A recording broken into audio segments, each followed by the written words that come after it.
So a few more numerical problems for you which will be important for exam. Okay, I'm giving you another one. Let's say v equal to and I shall solve this at plus b by t plus c, and I hope you have solved the previous two.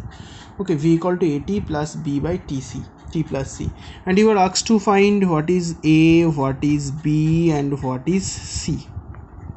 Okay, just look at this v is the velocity. Okay, we don't know what is a, we don't know what is b, what is t, what is c.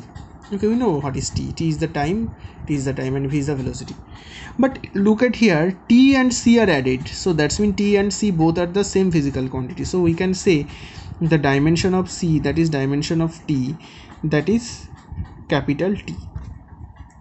Okay, so how the equation is reduced now? So we can write from here dimension of v, that is equal to dimension of a into t, because they are on both sides of the equal to. So from here we can show that a equal to dimension of v by dimension of t. Dimension of v means velocity lt inverse, by dimension of t means t, so I can say it a into t to the power minus 2. Okay, so that's mean its dimension is l into t to the power minus 2, so basically acceleration. Now what about b? Again from here we can write v and these things are same, so v equal to b by t plus c, actually time, so I am writing it as t. So b equal to v, dimension of v into dimension of t, so dimension of v means lt inverse and dimension of t is t, so t inverse into t, so dimension of b is l. So this is the answer here. Okay, this is a popular numerical problem. Okay, I am giving you another one, you have to solve it like the previous one. Let's say the equation is like this: p plus a by v cube into v minus b square equal to ct. Find the dimensional formula for a and find the dimensional formula for b. Do it now. Okay, let me give you another example.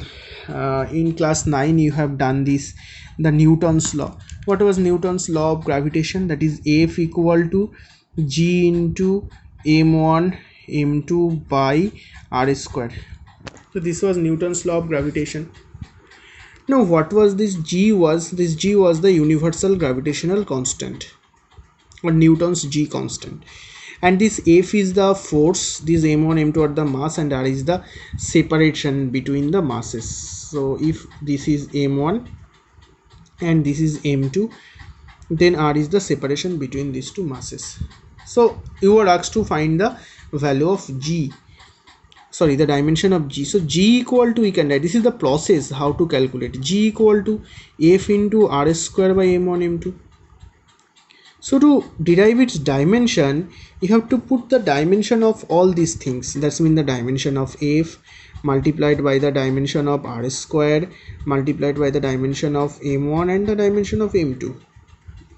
So what is the dimension of f? That is ml t to the power minus 2. You have to remember this.